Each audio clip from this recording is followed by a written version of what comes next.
Hi folks, this is Karim Raul from IT Visualizer channel. Today we will continue our lab. The Marvel and DC United. We have been discussing in the previous video some topics, or the main topics. We have created a custom console and add DNS and Active Directory users and computers, group policy management, event viewer, computer management, Windows consoles. As we know that every part or every setting in the Windows or every setting in the Active Directory has its own console. For example, if you need to add users and computers, you need to open the Active Directory users and computers console and then begin adding users. And if you need to change the group policy, you need to open the group policy management console.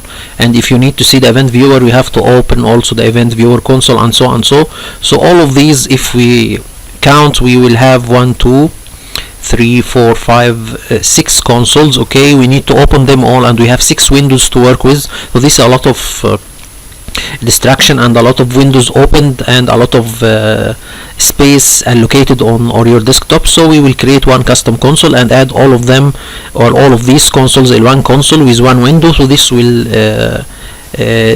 decrease the space of the consoles on your desktop, and you will have only one place or one console to work with. Okay. And then we have created Active Directory policy central store, okay, in the sysvol folder. Okay, and we have said before the Active Directory policy central store, this option we have created just to make our group policy in a centralized location, so all of our servers or all of the other domain controllers and the workstation can get their group policy from one central location. And I've been discussing other benefits for making Active Directory group central store. You can refer to the previous video for more info. And then we begin copying group policy templates. I have shown you before, I have a lot of group policy templates for Firefox, Google Chrome, Classic Shell, and Office. Okay, all of these group policies, we have added them to the Windows by default Windows group policies. Okay, so we can control all of what appears to the user. Okay, and we have all of these templates copied in additional to Windows group policies to the new Active Directory central store location. Okay, and then we have copy a login script that we need to implement on any user that access the domain. This script I copied it and put it in the sysvol folder under the scripts folder. So this is the location where you need to put your script. If you need to have a login script to be implemented to any Active Directory user, you need to put it in a certain folder. This folder is under sysvol, and then under sysvol, the folder under its scripts, you need to add your login script in the scripts folder under sysvol. Okay, and this script, as I said before, we have some things in this login script to be implemented. For example, we need the user, when he accesses the domain for the first time, to have his keyboard layout installed, and time zone to be changed, and the search or the Cortana to be disabled, and some or a couple of options or a couple of things also to be done. For example, we need this PC to be appearing on the desktop, and we need to change this PC, or the icon named this PC, we need to change it from this PC to the computer name. I have been discussing this before. It is a script that will be implemented to any user logging in the domain for the first time. So you can know more details about this script from the previous video. And then we have begin creating our Active Directory users, groups, group members, computers. So we have been creating Active Directory user objects, group security group objects, computer members, group members, computer objects, server objects. All of these are done through using PowerShell scripts. Okay, and also in the previous video we have created something called artificial intelligent user. This is an Active Directory user. Let's consider it as a service account. This service account will handle every this is a service account for every department. For example, we have one for the engineering. This service account for the engineering will be used to operate or to log into the engineering robots. Okay, as I said before, we are considering robots in this lab to be computer objects. Okay, but I am naming them robots. Okay, that's just for the sake of the for the story. Okay, so we have, for example, create a robot AI, artificial intelligent active directory user, and restrict their access every robot AI user to its respective robots. For example, engineering robot AI, this is an engineering robot active directory. AI means artificial intelligence, will access or will control only the engineering robot's objects, which is considered as computer object, as I said before. And I have done this in the previous video also. And at the end, I have already created a security group and named them robot AI users, and put all of my AI robots for different departments in this active directory security group. And at the end, after we have already put the login script in the sysvol folder, in the scripts folder, we have changed all of the active directory users properties. The field of login script, we have added, or we have edited this field, and we have already been saying, or we have in this field we are pointing to our login script in the sysvol folder. So we have already choose, or we have selected all of our active directory users and edited their properties in the tab called profile. Okay, in the profile tab we have edited or added our login script name, which is mycomputer.bat, and then we have redirect, or we have pointed to our folder that contains the mycomputer.bat script, so the active directory can go to this folder and implement the script for any active directory user. Okay, please refer for my previous video for more info. So in this lab we will begin working with group policies. We have already created our active directory users, groups, group members, computers, robots. All of this we have done it before. In this video we will begin implementing our group policy. So here we can see that there is a small graph I need to show you all. Here you can see that this is our main OU, or our main organizational unit, and then we have 1, 2, 3, 4, 5, 6. We have 6 sub-organizational units. This is admins.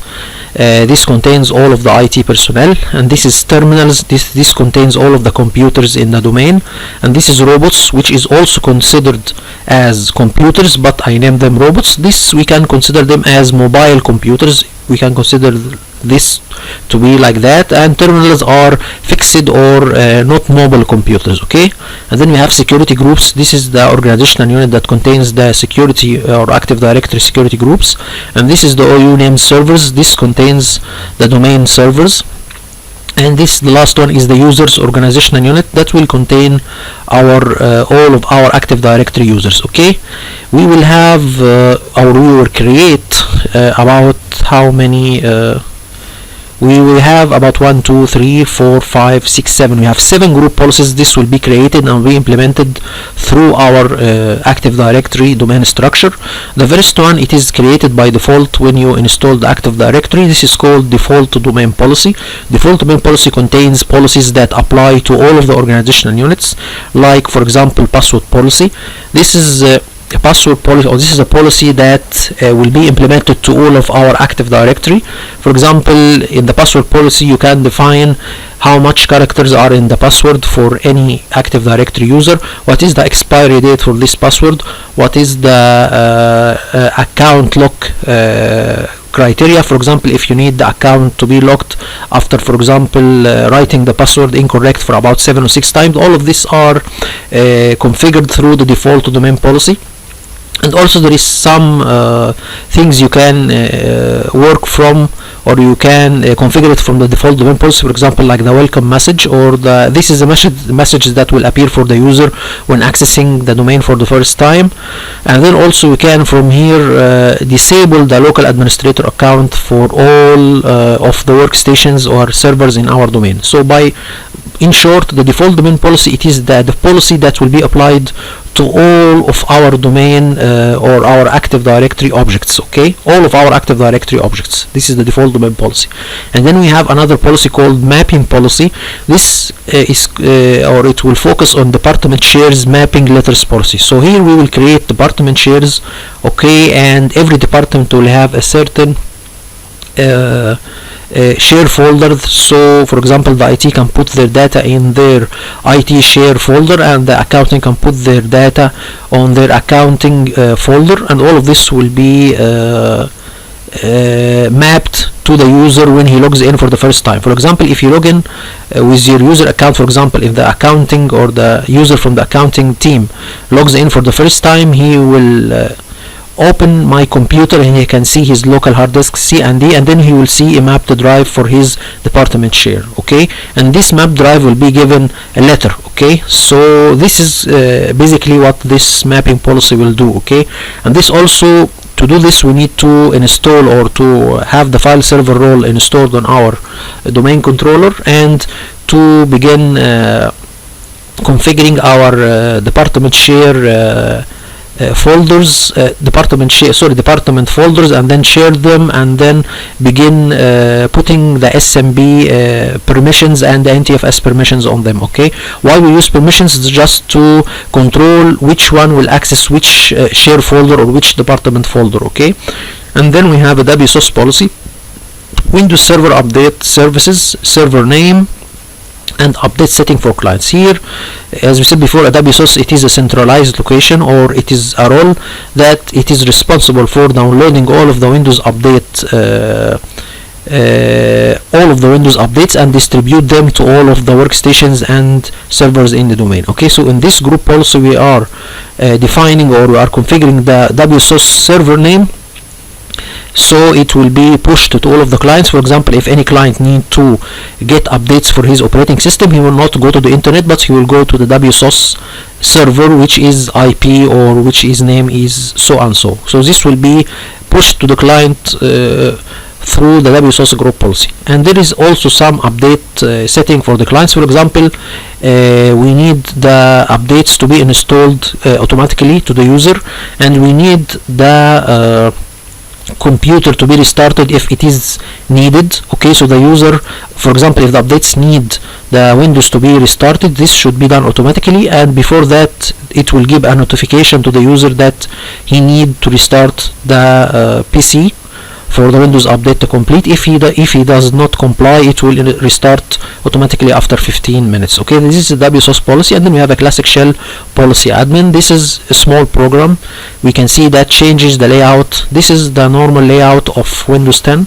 You can see this is the normal start layout. As for this is the classic shell layout. Okay, so this is a group policy that will play with this interface.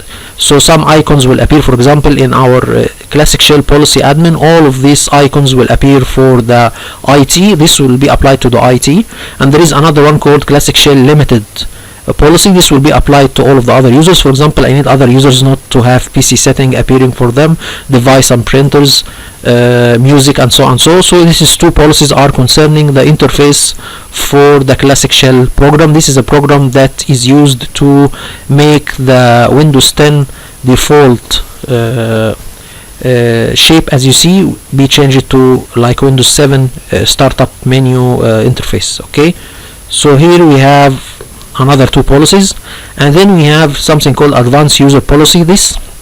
It is a user policy. Through it we will control or we allow USB and DVD-ROM to be opened for certain users. Okay, for certain Active Directory security group. Okay, this is to allow USB and DVD. And the other one, or the last one, default users group policy, this will do the opposite. It will disable USB and DVD to the user. Okay, so we can here see a small diagram how this policies will be applied. Here, this is the default domain policy, will be applied to all of our domain structure or all of our domain organizational units. So it will be applied here and here and here and here and here and here. Okay, so then we will begin our first organizational unit, we can see that we have 3 domain policies applied to it. This is the default domain policy, and the mapping policy, and the classic shell policy, and this will be applied to any authenticated user in this organizational unit. So any policy or any group policy need 2 items, or need 2 parts to complete, or need 2 parts to be implemented: the organizational unit that it will be attached to, and the type of object it will be applied to. Okay, so here we are telling ourselves that these 3 group policies will be applied to this organizational unit, and the objects that will be applied to this group policies will be applied to which Active Directory object? To the users, and especially the authenticated users. Okay, authenticated users, basically it is all of the Active Directory users that was able to log into our domain, okay, or our marvel.local or narc.local domain. Okay, so this is our first organization unit, and the group policies which will be applied to them, and this is terminals. This will be applied to computers. We will have the default domain policy, mapping policy, and WSOS policy. It also will be applied to authenticated users. By the way, this should apply, or this should not apply, because these are not, there is no users in this organization unit. There are only computers. So basically it will apply to anything, okay, not only authenticated users. And here we have robots, the same, and then we have servers. We have here the default domain policy, mapping policy, and WSOS policy, and here another additional one which is called default domain controller policy.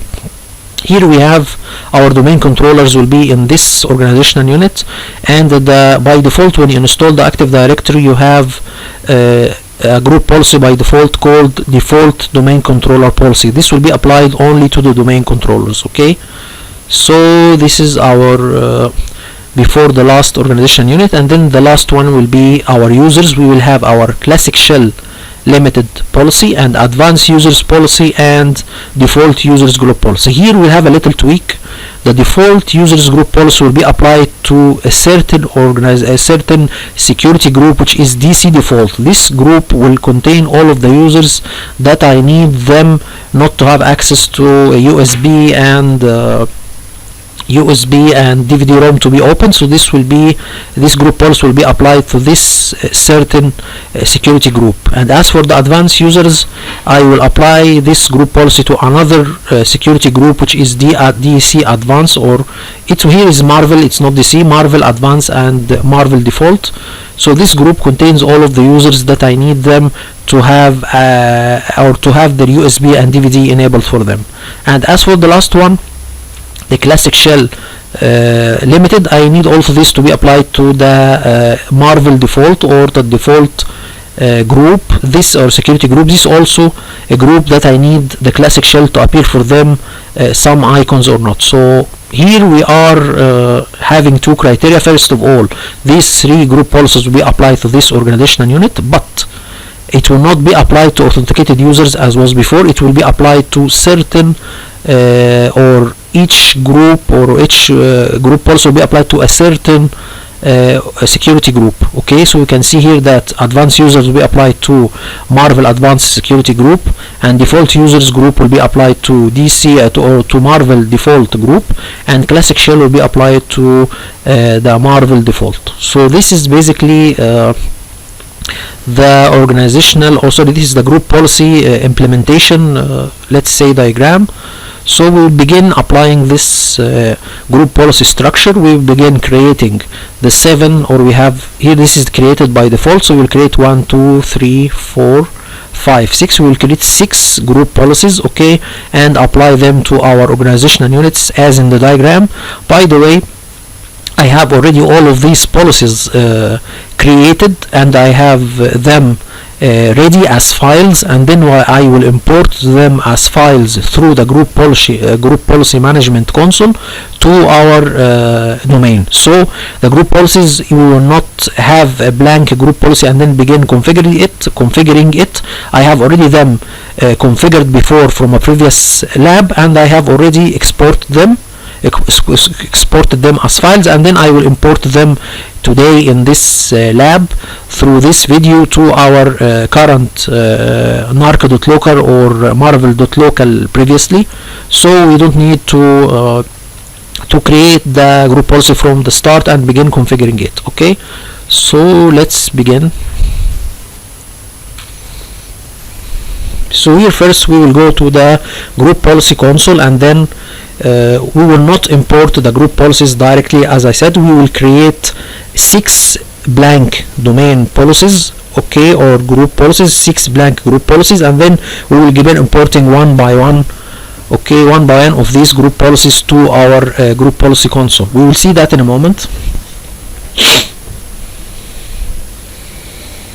So here we can see that we will go to group policy objects, and then we will right click and tell him new policy. This is, we name it advanced users group policy. This is for the USB and DVD. These are the group policies that I have already exported, and then I will import them. So here I am creating advanced users group policy first, and then classic shell policy admin, and then we will classic shell limited group policy,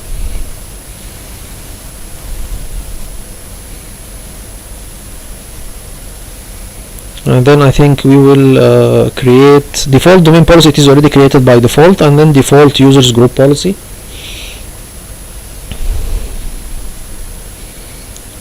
Okay, and then after that we will begin importing one by one. Okay, and then mapping policy,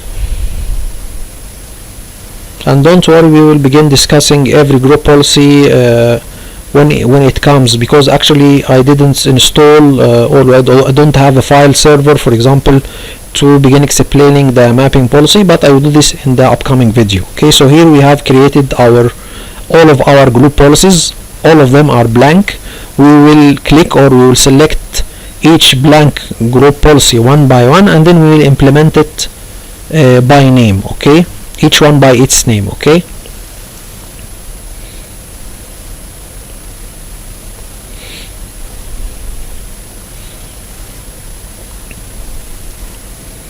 I think here I am maybe restarting, or here we need to have a note.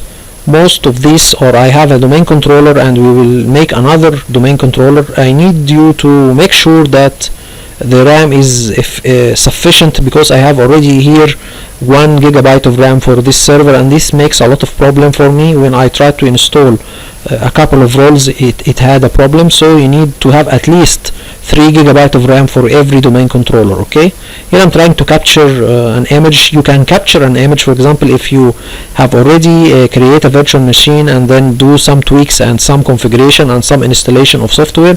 You can after that make or capture an image from this virtual machine and then begin using it as a template for other newly created virtual machines.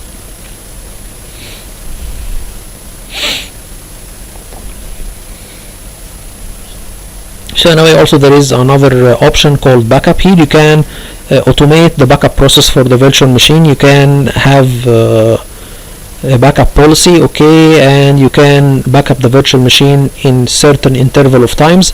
And also this will cost every option you use on the Azure cloud or the Azure network. You need to have or to pay for it. Okay, so you just need to be very careful when using any option in the Azure. Okay, you need to know how much it will cost. Okay, so for this there is an Azure engineering for designing and telling you the cost. Okay, so this is a part of the Azure design structure. You need to know how you will implement your Azure. Okay, just here I need to show you all here something again. So in the Azure design structure, you need to have someone to tell you how your Azure network will appear, or how it will be designed, and how much it will cost you. Okay, so here anyway we will begin. For example, here right click this newly created group policy, which is called advanced users group policy, and tell him to import, and then we will go to the folder that contains my already exported group policies, and I will point to my advanced users group policy in the folder that have all of my group policies exported before from a previous video. We will show this now in a moment. I'll show you that in a moment. So here we will tell him import setting, and then next, and then next, and then we need to point to our folder that contains our exported group policies templates. Here it is Marvel, and then this Marvel domain GP. Next, and then we have these are all of the group policies we need to import. So I already choose my first one, which is advanced users group policy, to my blank advanced users group policy item, and then we will do the same for every one of the group policies we have. Okay, so here we will do all of this, and then we need to after that test these group policies. We will restart the server and we will see how this group policies will affect our background desktop, all of this, the shape of the windows. We will see all of this in a moment.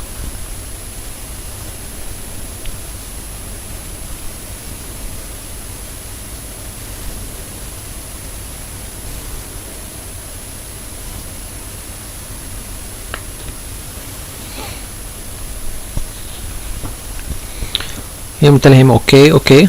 You need to tell him okay because this is a very important message. I didn't read it carefully, but we can go a little bit further just to show you all this message again. Here it's telling us that the permissions for this GPO and this folder are inconsistent with those in the Active Directory. It is recommended that these permissions be consistent. To change sysvol permission to those in the Active Directory, click OK. So this is by default a warning, and you need to accept it. Okay, so your default policy will work without problems. Actually, I don't know why this message appeared for me, but anyway, accept it because I think this is very critical. If it's not critical, Windows will not notify you for it. Okay.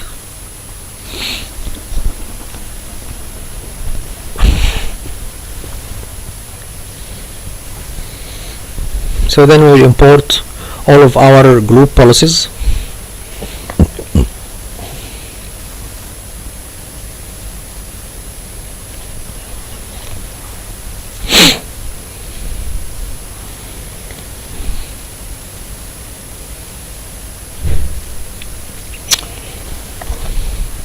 So now I have already imported most of our group policies.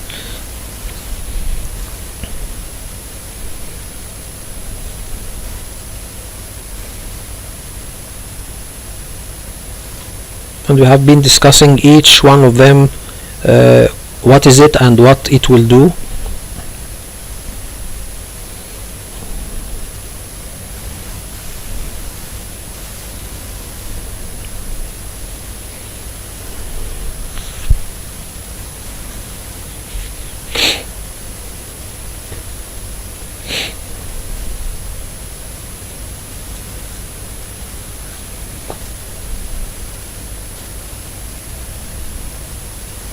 And we'll begin after that. We will begin working with two group policies, advanced group policy and default group policy, and then we will tell, or we will configure these two group policies to be applied to a certain security group, which will be Marvel Advanced and Marvel and Default and Marvel Default. Here this is the group policy. First of all, before configuring or before trying to make a security filter for this group policy to be applied only to Marvel Advanced Security Group or Active Directory Security Group, and this default users group to be applied to Marvel Default Group, so we need first to tell the Active Directory each one of these group policies will be applied to which organizational unit. As we have seen in diagram, we need the advanced group policy to be applied to users. The classic shell limited will be applied to users. the default users group policy will be applied to users, the mapping policy will be applied. So we need to attach every group policy to its organizational unit that it will be applied to. So this is the first thing, and after attaching or after finishing every or which group policy will be applied to which organizational unit, we will begin working with the security filtering for a couple of group policies. We need to apply them to a certain Active Directory group in the organizational unit. Okay, this also is very clear in the diagram.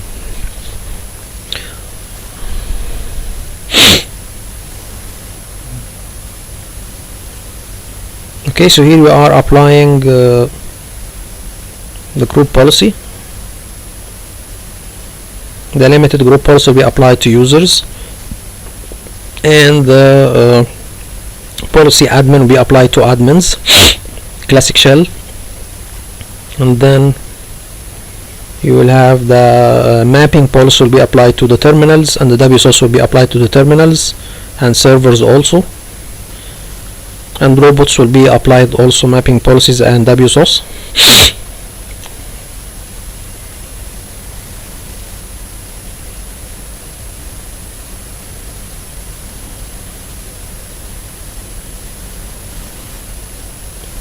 Okay, the users. Okay, so we have advanced users group policy and default users group policy and classic shell policy limited. 3 group policies to be applied to the organizational unit of users, and then we have WSOS group policy will be applied to terminals, and mapping policy will be applied to terminals, and default to domain policy will be applied to terminals. As we can see here that the default policy is applied on a higher level, so in this level the default domain policy will be applied all to the lying under organizational units. Okay, anyway, so here we have something. No, I need to show you this message. Okay, again, no, I need to show you the message again. Okay, so here is saying to you, here we need this group policy to be applied to some users in this organizational unit. Some users in this organizational unit, I need them to have access to the USB and the DVD. So these users are grouped in a group, Active Directory security group called Marvel Advance. So here I am just removing the authenticated users security group or Active Directory security group, and then I will add my Marvel Advance security group. So when I am removing this security group, okay, he's telling us that the group policy requires each computer account to have permission to read the group policy data from a domain controller in order for the user's group policy setting to be successfully applied. Removing the authenticated users group policy or users group may prevent processing of your user group policies. Okay, please add the domain computers or the authenticated user security group with at least a read permission. So what we hear in brief, it is saying to me that when I remove this group, security group or Active Directory security group, and add any other Active Directory security group, for example like Marvel Advance, I need to go to the delegation tab and add the group which is called security group, which is called domain computers. I needed to add them in the delegation tab and give them a read permission on this group policy object. Okay, why this is recent, or this was not recent, it was some of the group policy changes that Microsoft has been working on from a couple of years. Okay, anyway, so here you need to take a note that if you have a group policy and you need to apply it to a certain security group, you need to make sure if this security group is other or it is not authenticated users, any other security group, you need to go to the delegation tab and add domain computers security group and give them a read permission for this, so this security group, so this group policy will be applied.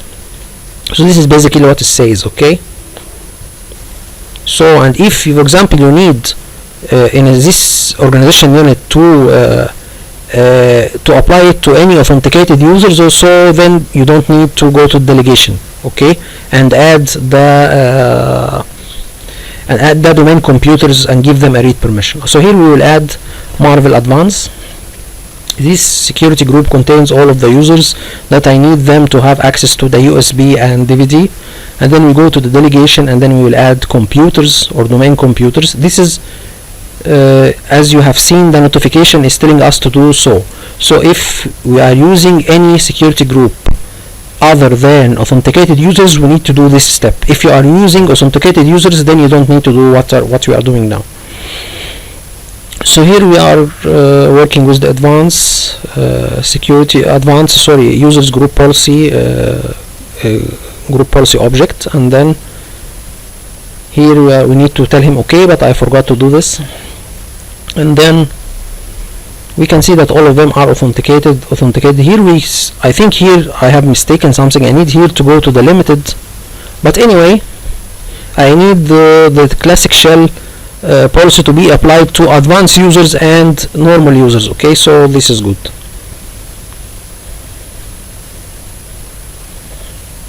And then we'll go to the default users group policy and change it from authenticated users to Marvel default users.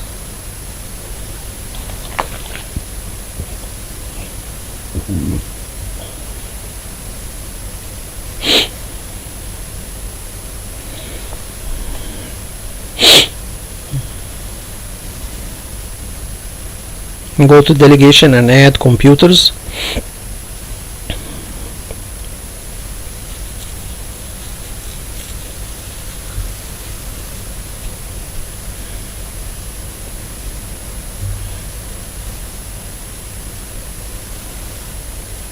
So here you can see that the advanced users group policy is applied to Marvel Advanced Security Group, and the default users group policy are applied to Marvel Default Security Group. And we don't need any change, we just need to restart the domain controller and see if our background will be changed. And also we can see that our login script will be applied. Okay, we need to see a lot of changes or a lot of things to be implemented. The login script to be applied, the group policies to be implemented. So we need to see all of this after what we have done, how this will look.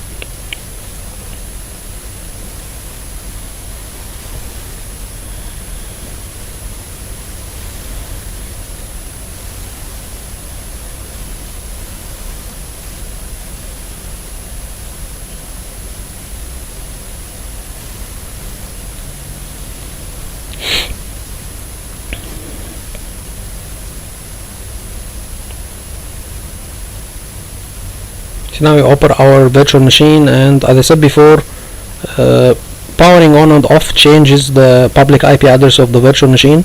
We have two IP address, one is public IP address and the other is private.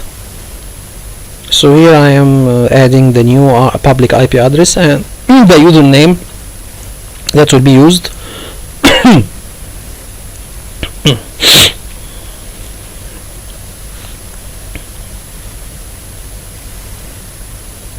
Then I will access the domain with my Active Directory domain account, this time not my local administrator Windows Server user. Okay, the Windows Server or Windows Server 2019 has a local administrator account that I have been using.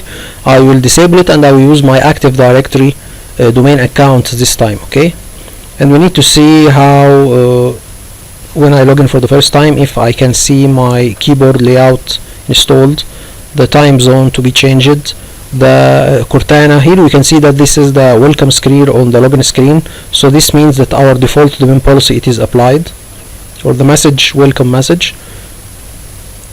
Then we need to see if the time zone will be changed, the keyboard layout will be installed, the Arabic and English, and the Cortana to be hidden, the layout, the taskbar or the icon for the Cortana to be hidden, and a lot of things also. Here we can see that there is a small delay, or actually is a lot of delay, because I'm only using 1 GB of RAM for this server.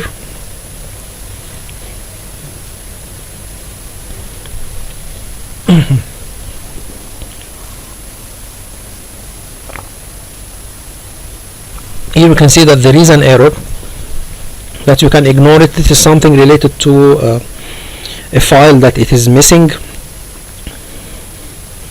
We will fix this later, but we need to see if the other things to be implemented. First of all, we need to see the background, because in my default domain policy I have already told him to implement a certain background and a certain welcome, a certain lock screen and a certain screensaver.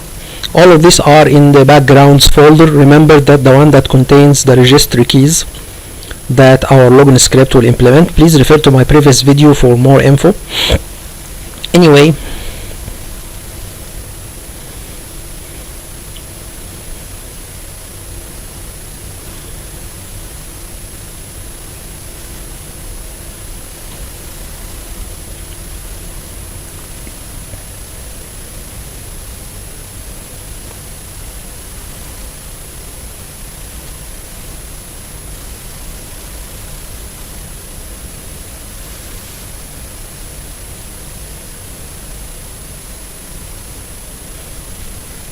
so remember before that we have an icon called this PC on the desktop.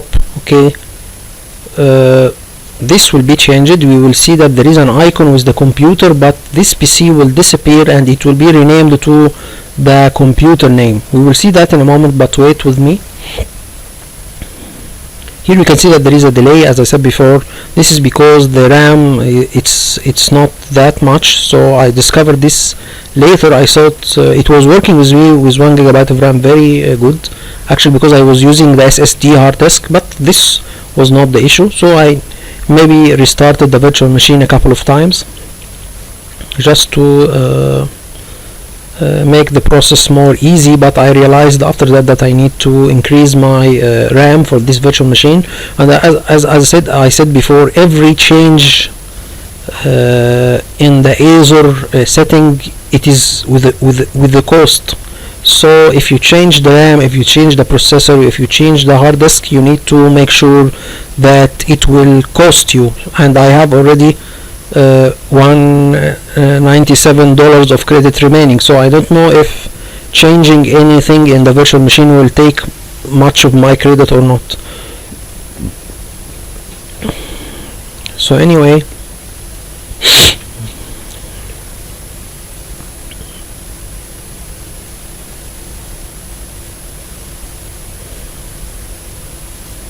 I think maybe it's taking a little bit of time. No, it's working.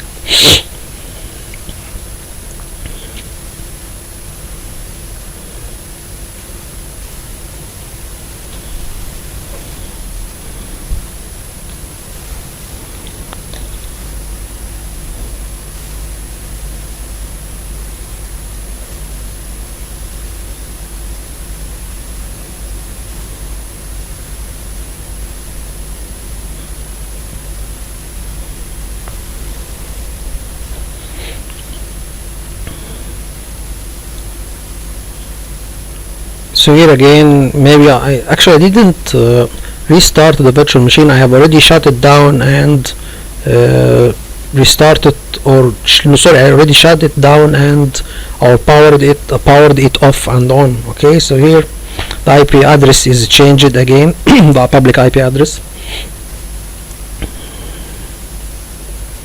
So now we will access with with my Active Directory domain account.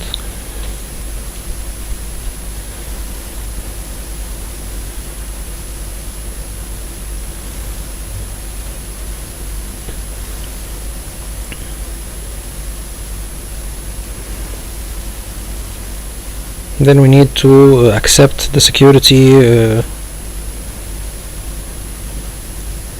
exception.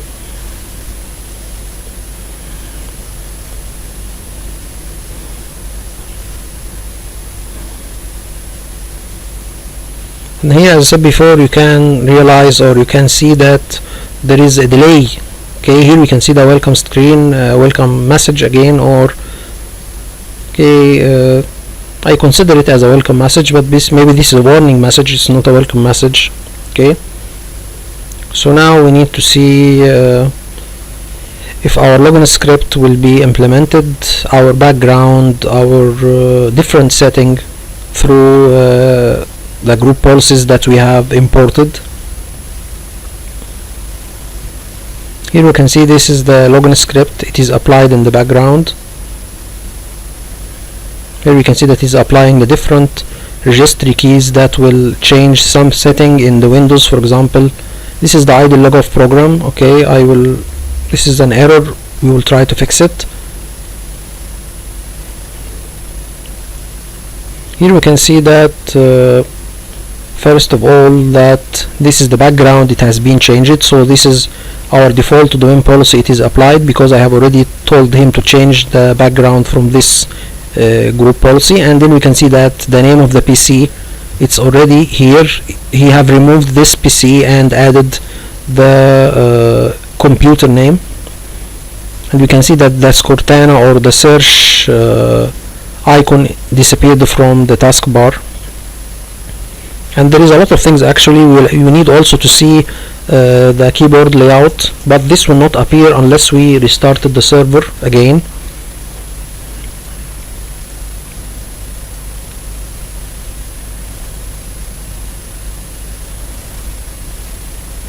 Here it's telling us that there is the idle log off program. It is not there. The idle log off program, it is a program used to log off the machine after a certain period of time. It's defined as 3000 seconds. Okay, so here I need just to copy the program, because the script goes to a certain folder and then begin running a program which is called idle logoff.exe. This is the program that will be responsible for logging off the machine after 3000 seconds. So the script, when it is applied, it didn't see this program in the defined location or defined folder. It doesn't see it, so I just need to copy the program with its folder and put it in the right location. We will see that in a moment, and we can see that it will disappear. This message will disappear. It is saying that I tried to search the location or the folder which is called C idle logoff, and then I didn't find this location or this folder. I didn't find in this folder also the program which is called idle logoff.exe. So here we are creating a folder in the C, and we will name it idle logoff, and then we'll put this program in it. So the next time the login script will be implemented, it will see the location, because the message was saying that I tried to reach the folder which is named idle logoff and tried to reach the program which is called idle logoff in the folder that it's called idle logoff, and I didn't find it. So here we are creating the folder and putting the program in it. This is a program that it is responsible for logging off the machine after 3000 seconds. Okay, so here we can see that our group policy is implemented.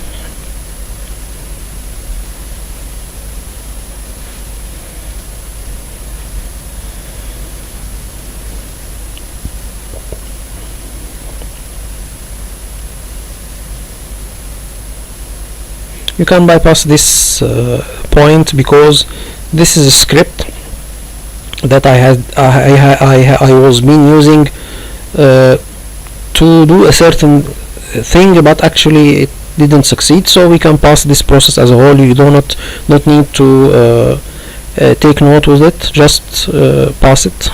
We can do this now. Okay.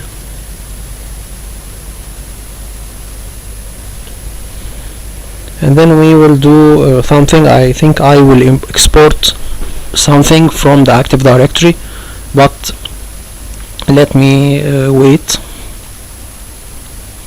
So here what I am doing, that I am using a command. Okay, this command, it's, as you see here, is called csvde. This command, what does it do? It just export all of my Active Directory objects, users, computers, group security groups, and computer objects and server objects. All this will be imported in an Excel sheet. This can be used later to for data if you need, and you can use this file to create,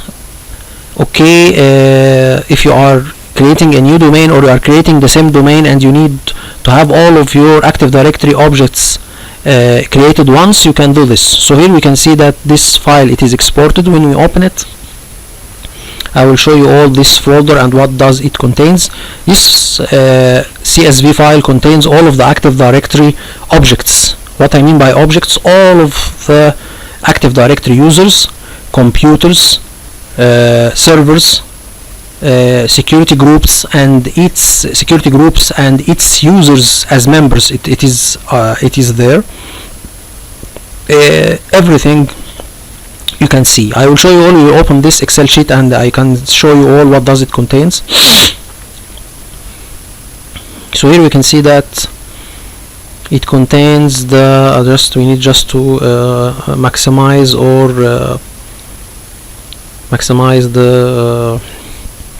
the columns. Okay, we can see that it contains all of, we can see here is the object, users, computers and everything. Okay, so it contains all of the Active Directory structure. Okay, the organizational units, the computers, the groups, everything. Just one moment guys, because I have because I have here my laptop battery was going down. Okay, so here we have exported our Active Directory objects. Here you can see that we have our keyboard layout installed. So we'll just restart.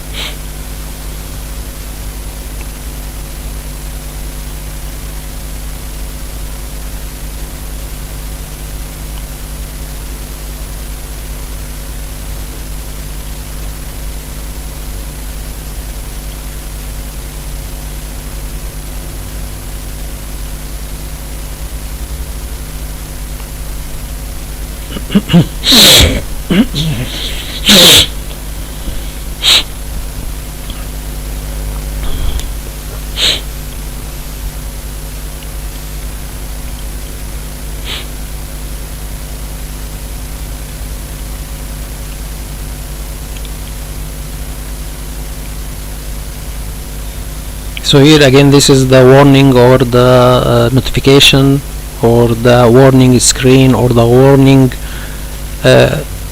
notification.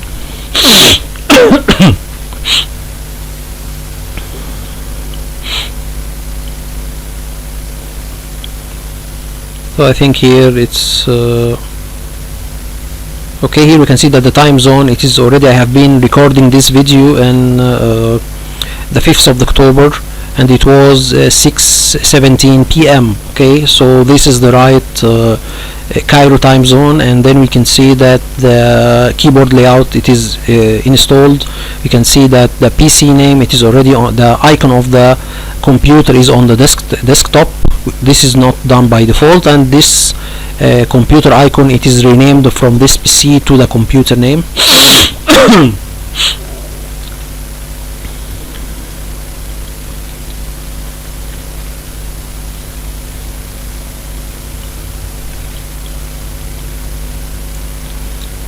So here we can see that I think we have already installed we have already finished our first domain controller. We have created the Active Directory users and groups, the group policies, the login script, it is applied. Okay, here we can see that I am changing some okay. So here we can see that we have finished our first domain controller. We have created the users of the Active Directory, the groups, the computers, the group members, the group policies, the login script. So we have basically finished our first domain controller. So we will do in a second, we will begin creating our second domain controller, which will be a file server. It will be our WSOS server. It will be our DHCP server. Okay, so we have a lot of roles will be applied to this second domain controller. I can just show you a graph just to make you remember. This is the diagram.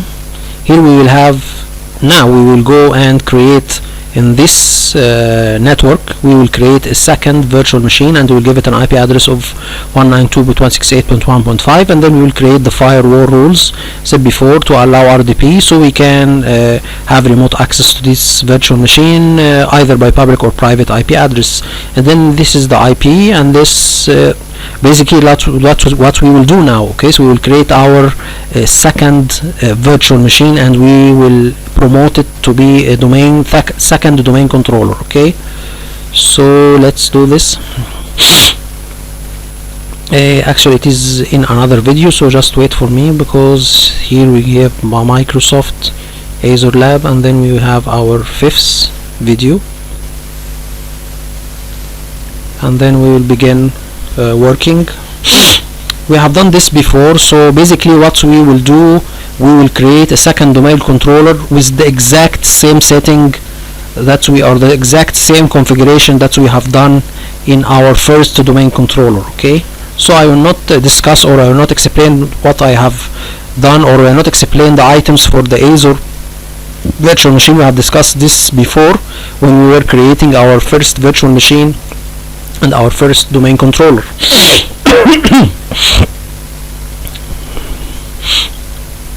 So here I'll just start the I just need to have the first domain controller up and running, and then I will create my second virtual machine and install Active Directory services on it, and then join it to the domain and make it or promote it to a second domain controller.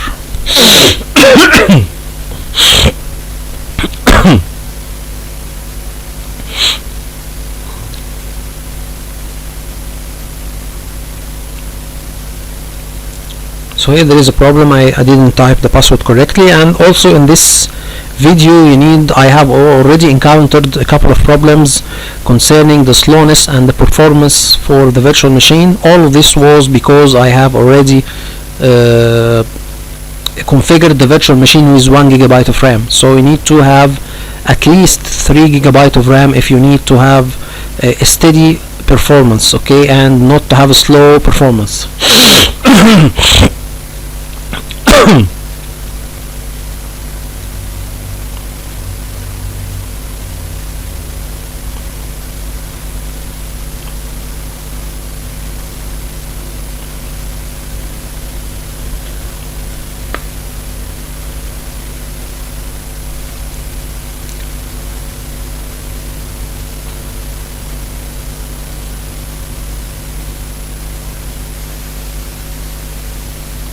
So now this is I have been recording this video in the 6th of October. It was 2 p.m. or 2 in the afternoon.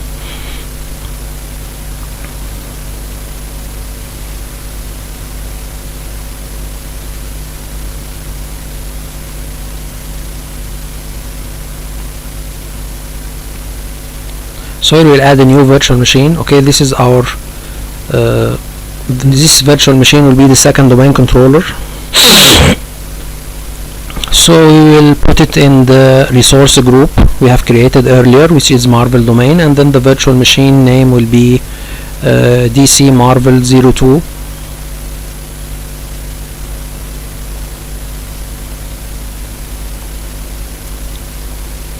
And then we will put it in the region of the US East, as all of our virtual machines are created in this region. And then we will put it in the availability option, which is the availability set, which is we have created it earlier in the previous video, which is Marvel AZ S, and we will put on this virtual machine Windows Server 2019. This availability set, as I said before, you are telling the Microsoft Azure that the second domain controller and the first domain controller are in a special zone. Okay, so this special zone I am telling the Microsoft Azure that my two domain controllers, one of them at least should be running. Okay, so if you are doing any maintenance in the region, database maintenance or server maintenance, you need to take care that during this maintenance I need one of these servers to be up and running.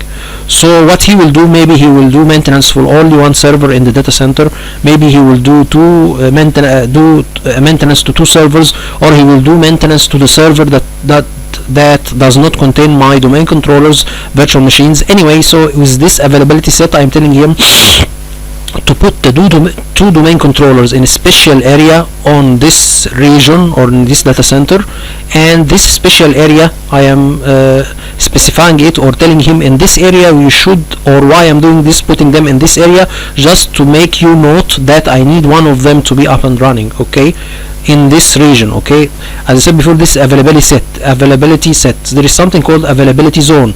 So I put this is special area. When I put two domain controllers in it, I am telling him that one of these domain controllers will be in a data center and the other domain controller will be in another data center. So take note that if you are doing maintenance, do not do maintenance in both of them at once. Make maintenance in one of them, so the other one will contain the other domain controller, so my network or domain will not be down. Okay, this is basically what is the availability set and availability zone. Okay, and then we will change the size. Actually, you need to leave it as it is because he is recommending, giving you some recommendation for the virtual machine according to the operating system you are choosing, okay, to install on this virtual machine. And this is the local administrator account, and then we will have a firewall. Tell him to allow the RDP protocol, and then tell him next. Here we will tell him to add an additional hard disk. We have only one hard disk, it's about 150 gigabytes. We will add another hard disk and it will be 1 tera. Okay, this hard disk we will put our WSOS database and Windows updates will be on this hard disk, and we will have our file server department shares or department shares and user shares to be on this additional hard disk. Okay, so this will be 1 tera. It will be premium SSD hard disk. This will cost you, okay, and actually it has been costing me a lot, so I tried later to decrease the space of this hard disk, because as you decrease the space, the cost will decrease also. But anyway, just make sure that you don't add something that will cost you. Okay, so here we have all of our setting applied, and then we tell him next. We have discussed all of these options before, so I'll tell him next, and then next, and then at the end it will give you all of this we have been discussing before in the previous videos. And now he will tell him to create. It will give you a rate, okay, how much this will cost you per hour. This virtual machine will cost you per hour, but take care, this doesn't include the additional hard disk that we have added.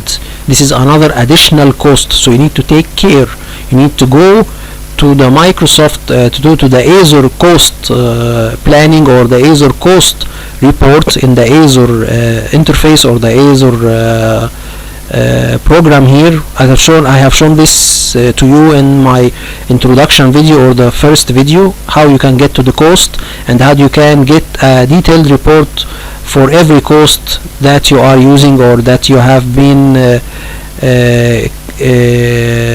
charged during your lab or during your creation of the different objects in the Microsoft Azure. Okay, anyway, now we have created sorry we have here created our second virtual machine. So we need to first of all we need to give it a static IP address, especially the private IP address. We needed to make it static. We have done this before with the first domain controller. So we'll go to the IP configuration, and then we will tell him we need the private IP address not to be dynamic, to be static one. Okay, As for the public IP address, it can be changed. We need our static IP address, or we need our private IP address to be static. So here, this is the private IP address of the server, and remember that we have added in our virtual network setting in the Azure platform. So we have configured our Azure virtual network item, and we have put in this item the DNS IP addresses, okay, and this will be distributed to any virtual machine created under this virtual network. Please refer to my previous video for more info. So here we have already we can see that the DNS, it is inherited. Here we can see this option is saying that it is inherited from the virtual network, so he will take his DNS servers from the virtual network setting of the Azure, okay. The item this we have configured in the Azure, there is something called Azure virtual network setting. So we have configured here to put two DNS servers. The first will be 192.168.1.4. This is our first domain controller, and the virtual machine that we are creating now, it will be the second DNS, and it will be the second domain controller, okay.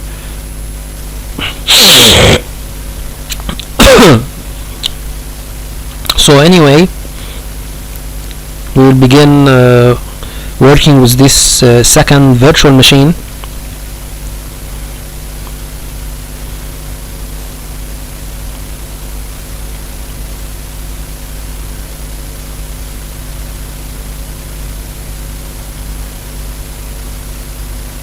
So here we can see that our resources has been increased. We can see that I am here, I am checking and seeing my DNS servers in my virtual network setting. Here we can see that this is the two IP address for the DNSs, okay.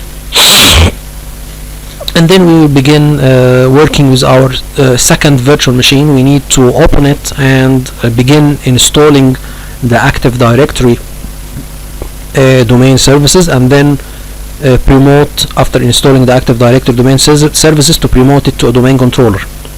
Tell him connect, and then to download the RDP file, okay. This file contains the public IP address of the virtual machine and the setting that will be used by the remote desktop remote desktop program to communicate or to connect to this virtual machine remotely. We have done this before with the first domain controller. So we entered connect, and then we will log in with the local administrator account for the server.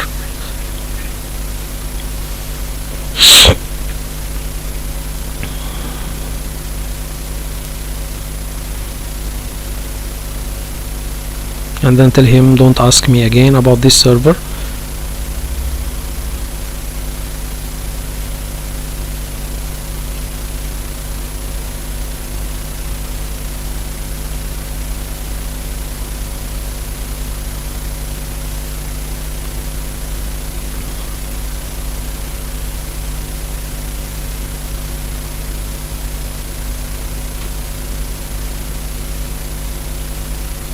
So now we will do some reorganizing of the desktop. We need to have some icons appearing on the desktop, and to begin installing the Active Directory domain services. So just we can make it real quickly. Okay, so here we will personalize and then begin adding some shortcuts or some icons on the desktop. So here you can see that we have already an internet connection and network. Here we can see, first of all, we need to make sure that our second hard disk that we have added to this virtual machine, it is appearing. So we can see here it's not appearing. We need to initialize the second hard disk and to format it and make a new partition with a drive letter. We will see that in a moment. Here we are going to the desktop icon setting and to have this PC and and the control panel and the network to appear on the desktop, okay.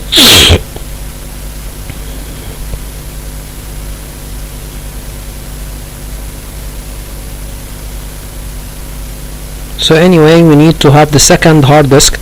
This second hard disk will contain our WSOS folder that will contains our WSOS database and our data store for the different Windows Microsoft Windows operating system updates. Okay.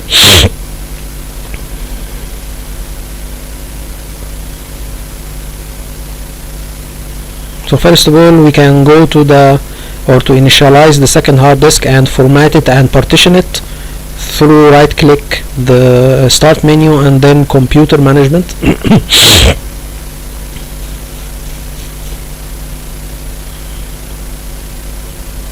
I think here I didn't initialize the hard disk. I will pin it, or I pin the server manager to the taskbar. Okay, this so we can use it later.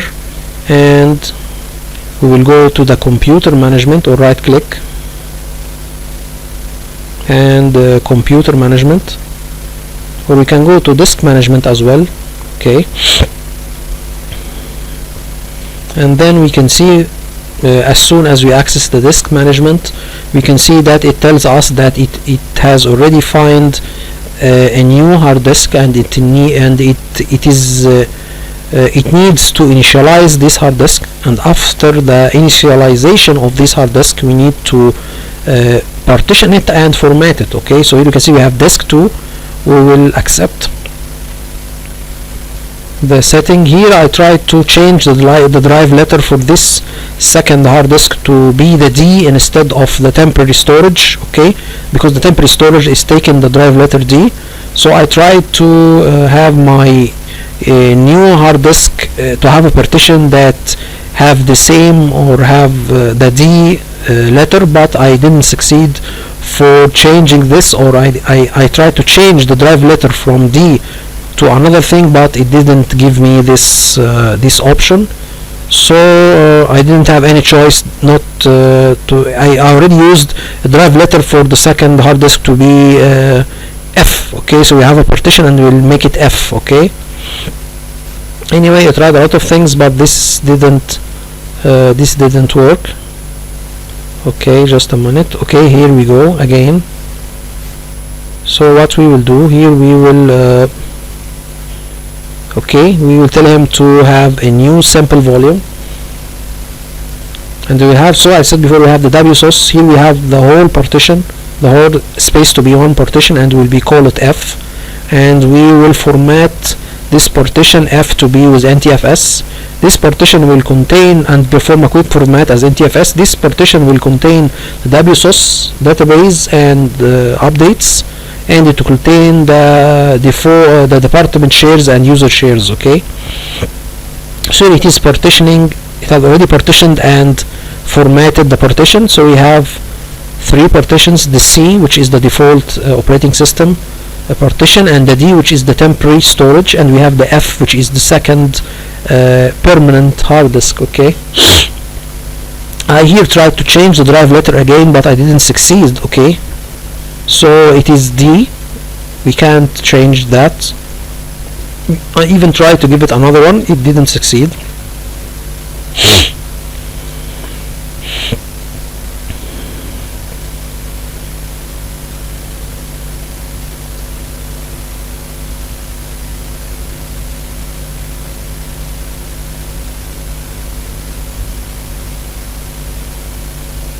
Anyway, so I need now to begin installing the Active Directory domain services and promote this server to be the second domain controller.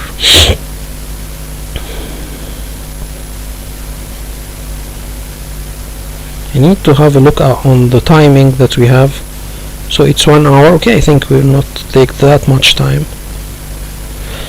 So now we will repeat the whole process that we have done with the first domain controller. We will go and add the domain Active Directory domain services, and we will after adding the Active Directory domain services, we'll promote this server to be the second domain controller.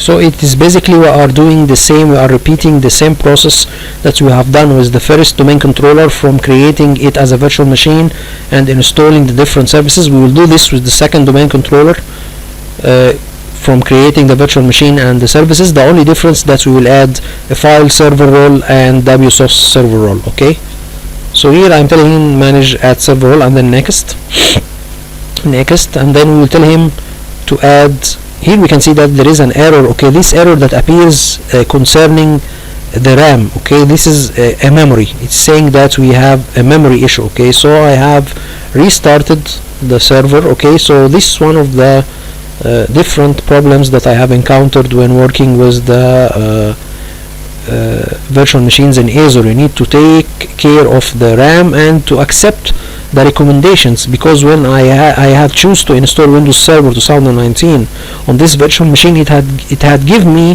Microsoft had given me a recommendation to have one processor and 3 GB of RAM, but I have ignored this recommendation and used less RAM, actually because I need to know if this will cost me or not. So this is a basic or it's an acceptable selection or acceptable choice. Here we can see that we have a dashboard. We will discuss later how we can customize this dashboard to give us different views about our different Azure configuration items and Azure resources. Okay, configurable items and resources of the Azure.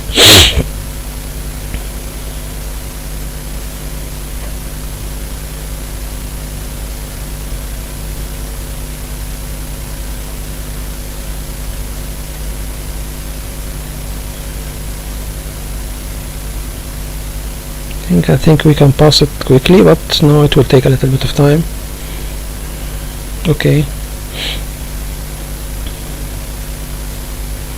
so now we will connect to the second domain controller. I have already, I think, restarted it or powered it off and on, and then we will begin installing the Active Directory domain services.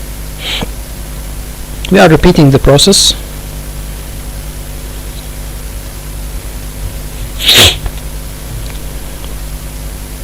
And the file server, it's basically, or its function, or its main function is to have a centralized location on your server.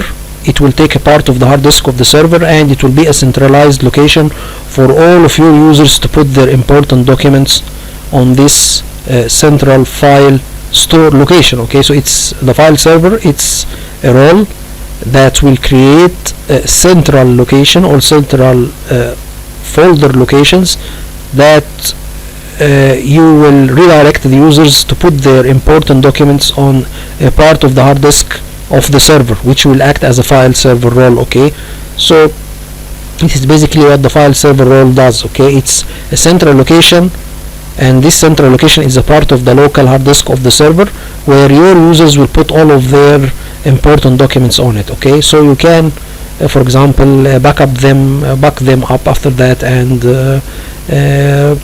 and secure their data. Okay, anyway, so now we will add both the file server role. First of all, we need to add the Active Directory domain services, and then after adding the Active Directory domain services, we need to promote this server to the domain controller, and then we will begin adding the different roles like file server role and WSOS server role. And actually there was a problem when I added the WSOS server role. This role needs a lot of RAM. Okay, so you need to have a lot of RAM on the server. If you are having this server to be a domain controller and a WSOS and the file server, need to have more RAM. Okay, so here I will go and add the Active Directory domain services, and then next, and then we need to next, and then to install the Active Directory domain services.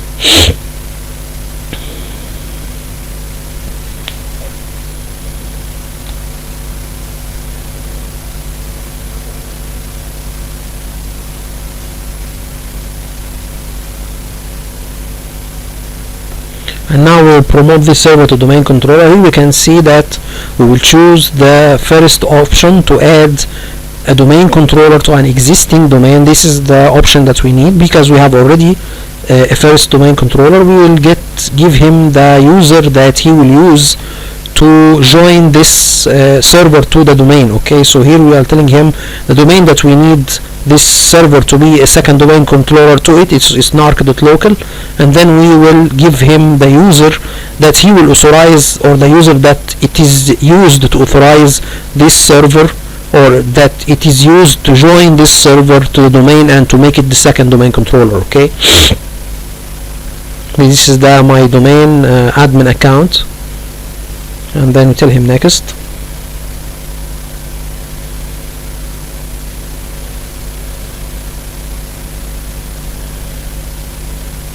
And then we have discussed all of these options before. This will be a DNS server and this will be a catalog server. We have discussed these two options before, and we have discussed what is directory service restore mode. Also, this was discussed before when we have been working with the first domain controller setup.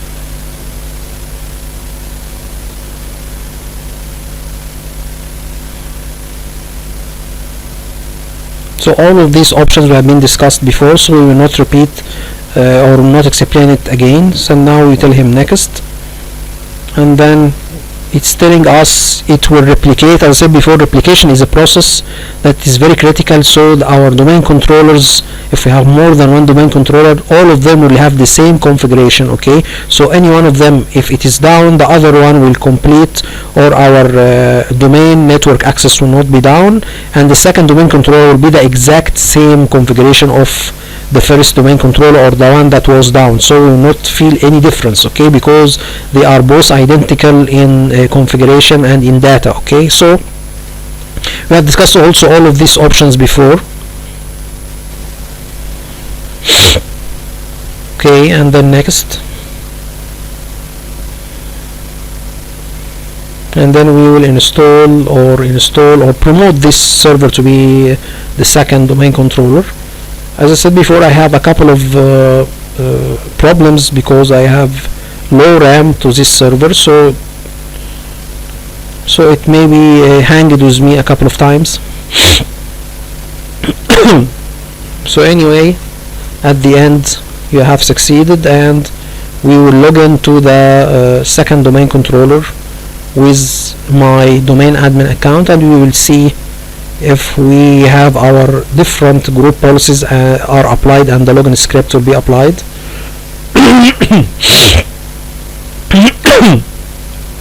So here, this is another problem here.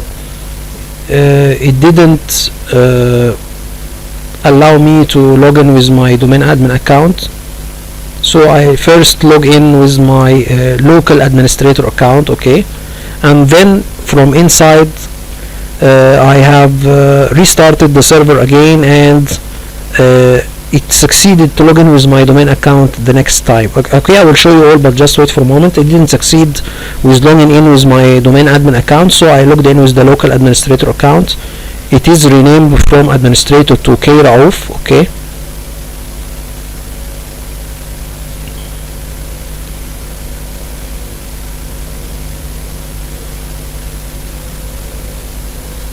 so basically there was a problem to promote this server to domain controller. Basically what happens, that the RAM was not enough, so there was some problems. Okay, so maybe I have already retried the process again. So here we can see the properties. This is all because of the RAM. Okay, it was not enough, so all of these problems happened with the RAM. So I have already avoided all of these problems when I begin working with the DC Comics domain. All of this was not encountered. So here you can see that we didn't succeed in changing this or joining this server to the domain of narc.local. Okay, so I will repeat the process. You don't have to see it again, but I have already done this, and begin recording when I have this problem solved. Okay.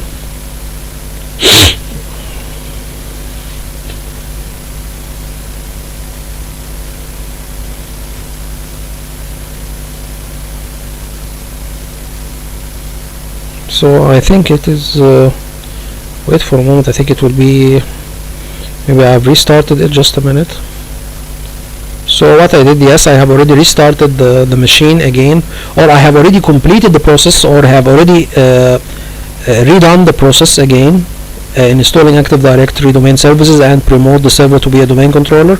And then I logged in, succeeded after the second trial to log in with my domain admin account, and it succeeded to promote this server to be the second domain controller. Okay.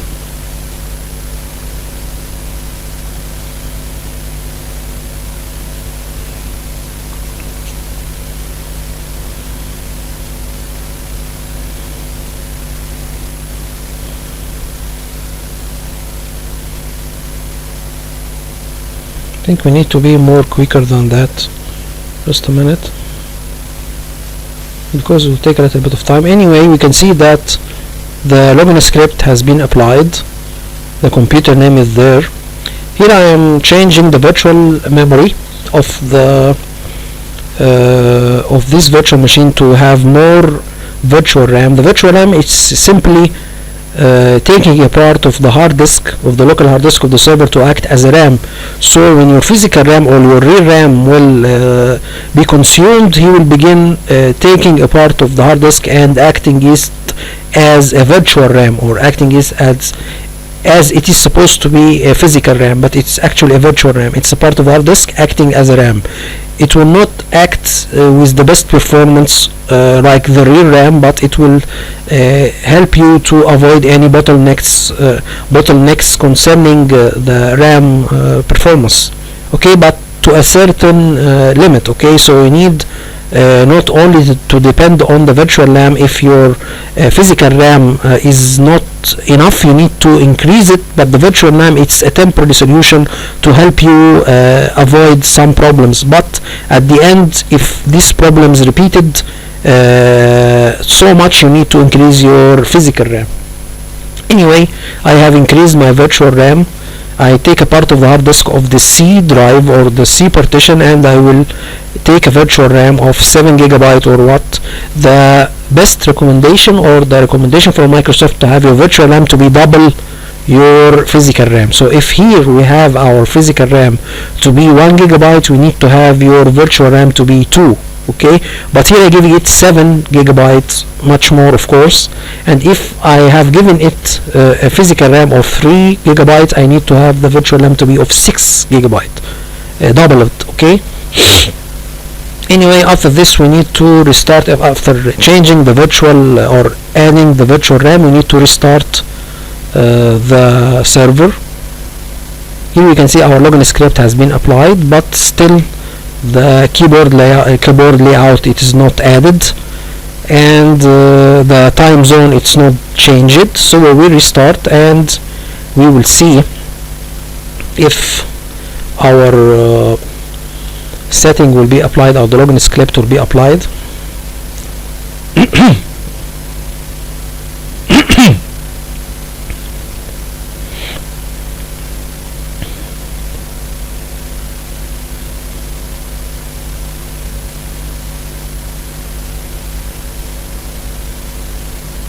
See, this is my domain admin account.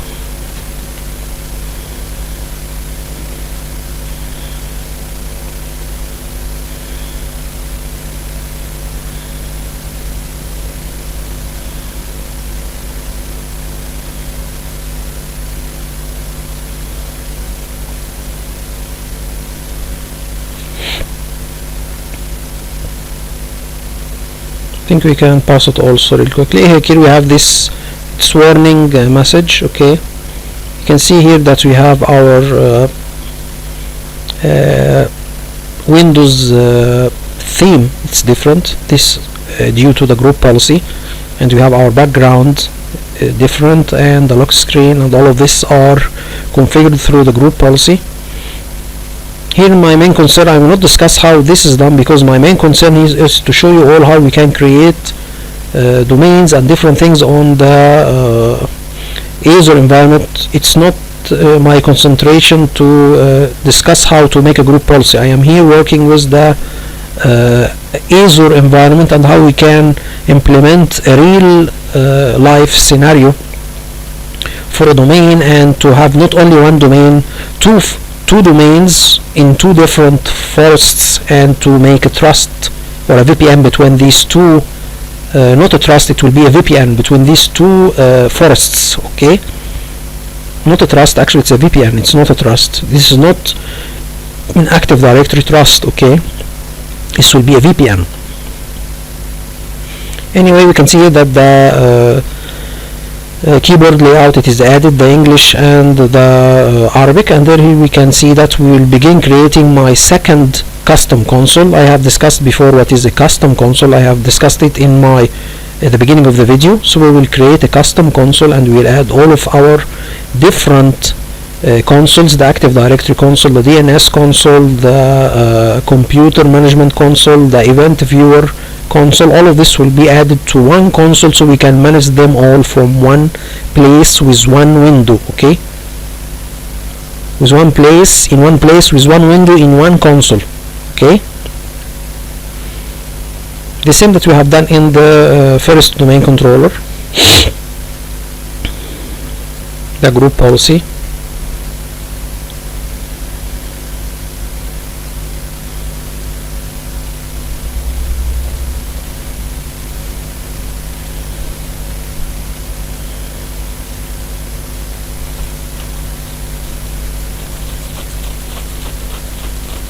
And the disk management, because here I have this server, it will be a file server.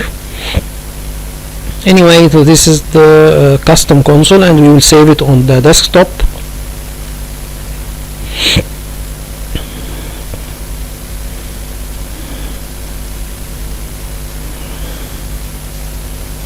Marvel, it will be Marvel console. This is the same we have on the first domain controller.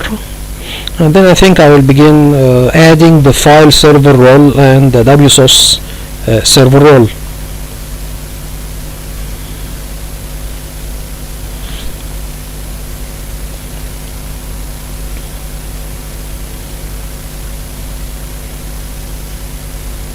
Here actually I think I will copy the C idle log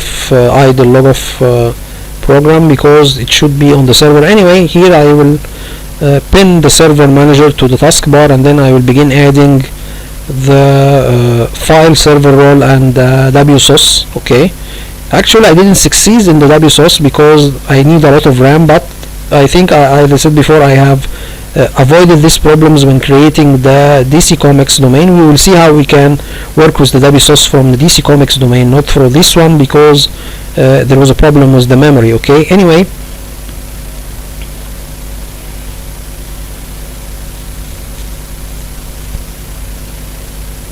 here I'm just copying the scripts because I need to in this scripts folder I have two scripts to create the department shares and to create the user home directory shares. Okay, so these are in the folder of scripts that I have. Anyway, so now we will add the file server role and the WSOS server role. I think I need to pass it real quickly. Just a minute. Anyway, I think he's going to. We are accessing the first domain controller, and then we have gone to the second domain controller. Then we will add the file server role and the WSOS. Okay, server role. And actually I tried to add the DHCP from here but I didn't succeed because this is already done through another feature in the Azure, but we will see that also in the upcoming videos. But anyway, we have the add the Windows Server Update Services, and we will add the file server resource manager. This will add the file server role, and then it will ask us about allocation where we can save the WSOS database, and the WSOS database will be saved in which folder, and which folder will contain, or the Microsoft updates will be downloaded to. Okay, here we can say us that it will use a Windows internal. Here we can go for a moment, just a moment.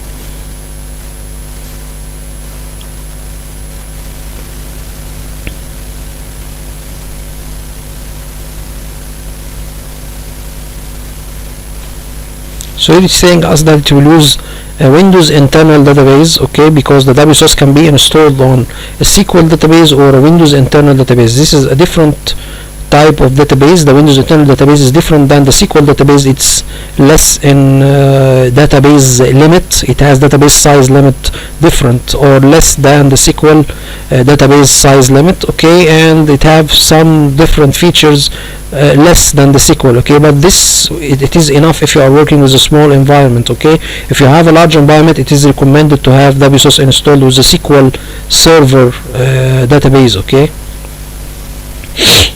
I have discussed this in a previous video also, how we can migrate from Windows internal database, WSOS Windows internal database to WSOS SQL database. This has been discussed in the Transformers lab. You can return to it. Anyway, we will now create a folder. We will name it WSOS, and this WSOS folder will contain the WSOS database. Sorry, this folder will contain the Microsoft Windows downloaded updates. The database, it is in a different location. It is in the C, but this folder, it will contains the Microsoft downloaded Windows updates, okay, because the WSOS, it is a centralized location. It downloads all of the updates of the Microsoft that you need, and it distributes it to your different workstations and servers in your domain. Anyway, I am here choosing or selecting my scripts for creating the department shares and the home directory folder shares, and the permissions that will be added to each share, the NTFS permissions and the SMB share permissions. I will discuss this one by one when it comes. But this is the permissions that we need. Anyway, here as I said before, because of the RAM, it is not that much, so I didn't succeed. I have a lot of hanging issues. At the end, I discovered that the installing WSOS on this server needs a lot of RAM, so the only role that I succeed to install or implement on this server, it is the file server role. And as I said before, I will avoid this problem when I begin creating my DC Comics domain, okay. So here we'll create a folder that we name it scripts, and we will put in it the scripts that we will use to create our department shares and user home directory shares, and the different permissions that will be added to both user home directory shares and department shares, NTFS permissions and the SMB permissions.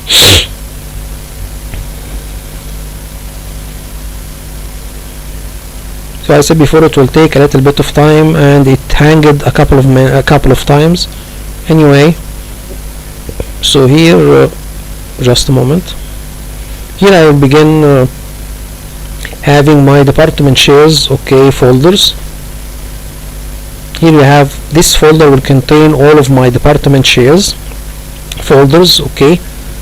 We will make the folders and then we will share them, okay, and then after that we will begin adding the different permissions or different rights to these folders, different permission rights to this folder, okay, to these folders. Anyway, I think it had been hanging, okay, so it take a lot of time. As I said before, you can see here I have been waiting for a long time, and at the end it wasn't succeed. I already installed the file server role, and at the end, okay, the file server role was installed and WSOS was not installed due to a RAM consume issue, okay.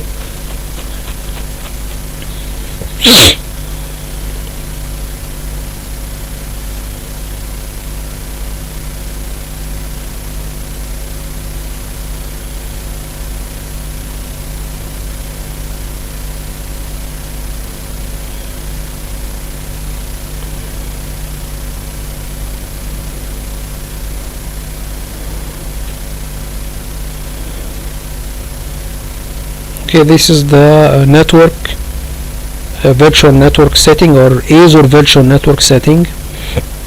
We have a subnet, and this subnet we can see here that we have 249 available IPs. Why? Because before we have 251 okay available, we have taken 2, so we have 249 available IPs. Okay, this begins from 1, okay, 1 until 254. Okay, I think he took some IPs, I don't know where, but it begins from 1. You can take from the beginning of 1 until 251. Okay, 251.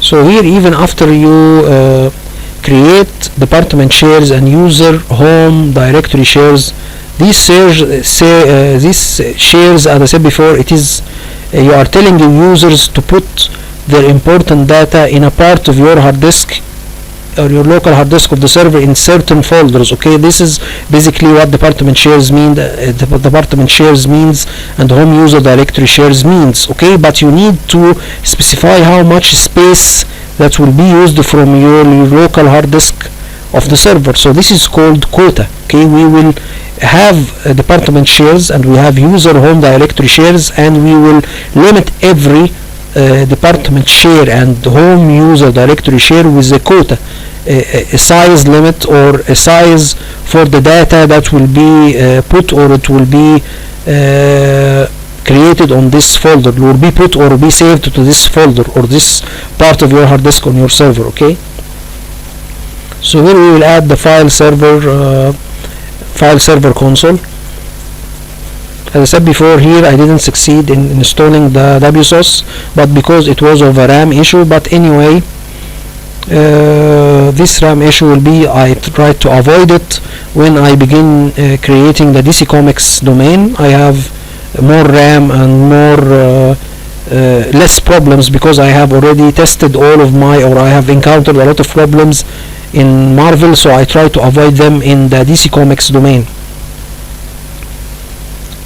So here now we will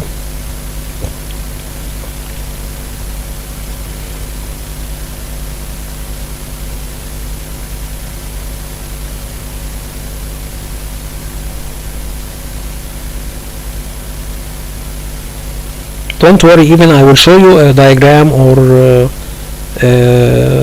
some drawing how we can create the department shares and the home directory user shares and the different permissions that will be added to them. Permission or right permissions to access these folders or this shared department shares and home directory shares. Anyway, here we will add the file server resource. This is the file server console, and then we'll begin creating our first two quotas. We have a department share data quota and the home user directory data quota. Here we are specifying that every user will have a certain amount of gigabytes he can put in his department share or in his home user directory folder. Okay,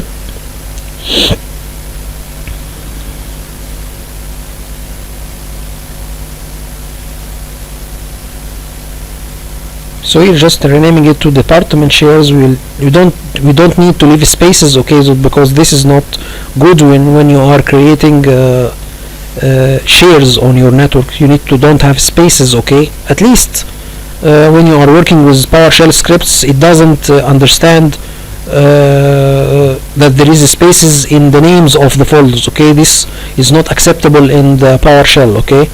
So here we will go and quota management, and then we'll create two quotas, one for the department shares and one for the home user folder directory shares. Okay, here we can see that the first one, it is to auto, there is two options. One of them, it is create quota on path, and then the other is auto apply template and create quotas on existing and new subfolders. What this will mean, we will have a folder named d-users. This d-users, under this folder, will create all our Active Directory users. Each one of them will have under d-users a folder by his name. For example, if I am Keraof, so under d-users I will have a folder named Keraof. Okay, so we will have about 60 folders under this folder. Okay, every one of these folder we will have a quota on it, 100 megabyte. So every user will have a quota on his folder to put only 100 megabyte or whatsoever of space or data size on this folder. This is the second option. So if there is, for example, if in the users you have already existing folders, it will take this limit. If you don't have existing folders and you have new folders created, after that it will also take the same quota or the same data size limit. Okay, this is the second option. As for the first option, if you have for example the same folder d users, okay, and then you have a lot of subfolders under it, they will share the same space. What I mean, if d users, for example, we have created it or have a quota on it using the first option, so the 100 megabyte will be distributed among the subfolders. Okay, so for example, if I have d users and I have 10 folders under it, if one of the subfolders have put 100 megabyte data, so you will not have any quota or you don't have any other space. It will be filled. So what I mean by the first option, we are sharing the same limit. Okay, so the users, we have 100 gigabyte and all of this 100 gigabyte will be shared with the subfolders under it. Okay, this is the first option. As for the second option, no, we have every folder will have its own data size limit. They will not share with each other this data size limit. Everyone will have 100 megabyte. But if you are using the first option, all of them will share the 100 gigabyte. This is the difference. Okay, and this will be completely clarified when we begin creating the department shares and the user home directory shares. Okay.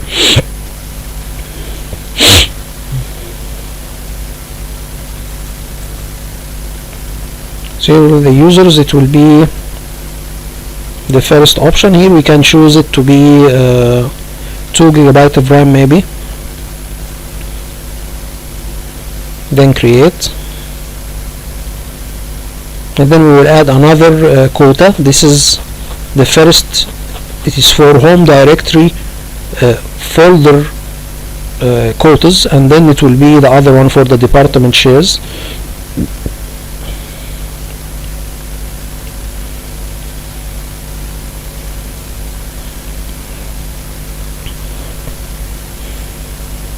Okay, so it will be 5 gigabyte. I will show you all when we begin working with these department shares. I will show you all how this will be applied, and then we will have something called file screens. What we mean by file screens, here we are telling, or we are specifying that these department shares and this home directory shares, we don't need or we will block anyone to put music and videos on these department shares and this home directory shares. For example, if this department share, one of the users try to put music or videos on it, it will be blocked. It will not allow him to put videos or music files on the department shares, and the same applies for the user home directory shares. Okay, so this is called file screen. You are blocking the user from adding certain file extensions to your to their department shares or to their folders on the server. Okay, so I think this is the end of the video. Yes, this is the end of the video. I hope this video was informative for you all, and I would like you all, and I would like to thank you all for viewing. The next time we will discuss how we can create the department shares, how we can assign different permissions to these department shares, and how we can map this department shares to the different users, everyone according to his department which department he reside in. Okay, so here I'm trying to change the size of the hard disk that I have added, but he's telling me that I can add more space. I can change it from 1 tera to more than 1 tera, but I can't change it to less than 1 tera. Okay, this is the what he's telling me, and I try to do this because I discovered that it will cost me a lot using this hard disk. Okay, and this hard disk, I already charged money for this hard disk, or credit for this hard disk, even though the virtual machine is powered off. Okay, as I said before, some costs are related to the virtual machine, it is powered on or not, and some costs are not related to the virtual machine powered on or off. Some of them are like the hard disk, it is rented and charged if the virtual machine is on or is not on or off. The public IP address also, it's not related if the virtual machine is on and off. So anyway, you need to take care of the costs of your virtual machines. Okay, you need to take care and see my Azure costs reports. So I hope this video was informative for you all, and I would like to thank you all for viewing. Thank you so much.